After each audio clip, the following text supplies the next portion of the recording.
এই সিনেমাটার নাম ছিল গায়েন। গল্পটা একটা সাবজেক্টিভ ছবি ছিল এবং অপু বিশ্বাসের সাথে এই ছবিটা নিয়ে সাইনিং হয়েছিল। পরবর্তীতে ওনার সাথে আমার ডেট মিলে না বা বিভিন্ন মনোমালিন্যর কারণে আমি সিনেমাটা অফ করে দিয়েছি। এখন ওনার সাথে আমি হচ্ছে দাফে দাফে মানে লট টু লটে শুটিং করার কথা ছিল। তো উনি বলছে করলে একবারে 20-30 দিন যাওয়া শুটিং করে একবারে করে ফেলতে হবে। এই আরও বিভিন্ন বিষয় নিয়ে মনোমালিন্য হওয়ার কারণে ওনার সাথে আমার এই ছবিটা হয় না। এবং সাইনিং করার আগে ছিল এক কথা, ওনার সাইনিং করার পরে হয়ে গেছে অন্য কথা আর কি। সাইনিংয়ের আগে কথা হয়েছে যে কি আমরা লট টু লট শুটিং করব, আমাদের মতো করে আমরা শুটিং করব, উনি সর্বোচ্চ সহযোগিতা আমাদেরকে করবেন।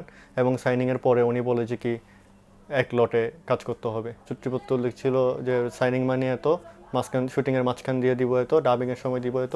সাইনিং মানি 1 লাখ টাকা দিয়েছিল, সেই টাকা এখনও ফেরত পায়নি। তার সাথে যোগাযোগ করা হলে সে বিভিন্নভাবে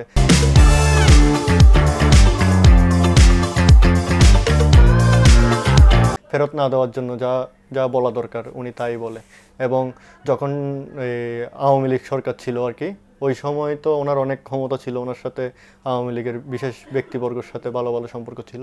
উনি তখন আমাদের তাদের কথা বলতো আর কি, যে আমার সাথে অমুকের সাথে সম্পর্ক আছে, অমুকের সাথে সম্পর্ক আছে, সিনেমাটা তুমি করলে করবা, না করলে করবা না, বাট আমি তোমার সাইনিং মানি ফেরত, এগুলোর কোনো সিস্টেম নেই। মাধ্যমে বলতে আমি তার সাথে যোগাযোগ করতেছি, বাট সেই সাইনিং মানি ফেরত দিবে না আর কি। এখন যদি সেই সাইনিং, এখন তো দেশের অবস্থা আপনারা জানেন কেমন, তো দেশের পরিস্থিতি আর একটু ভালো হলে আমি অবশ্যই রিগ ইলেকশনে যাব। আমি এই মুহূর্তে কাজ করছি হচ্ছে কি, বাংলাদেশ থেকে প্রথম ইন্ডিয়ান আইডলে যাওয়া সিঙ্গার জাহিদ অন্তু, ওর 2টা মিউজিক ভিডিও কলকাতাতে শ্যুট করার কথা আছে। ভিসা জটিলতার কারণে ভিসা দিচ্ছে না বলে আমি শুটিং করতে যেতে পারছি না। আরও আগে প্ল্যান ছিল, বাট এই যে দেশের এই সমস্যার কারণে আমরা শুটিংটা করতে পারিনি। এর পরবর্তী 20-25 দিন আগে আমরা সিদ্ধান্ত নিই পাসপোর্ট জমা দিই ভিসা আইব্যাক সেন্টারে, তো এরপরে ভিসা দিচ্ছে না।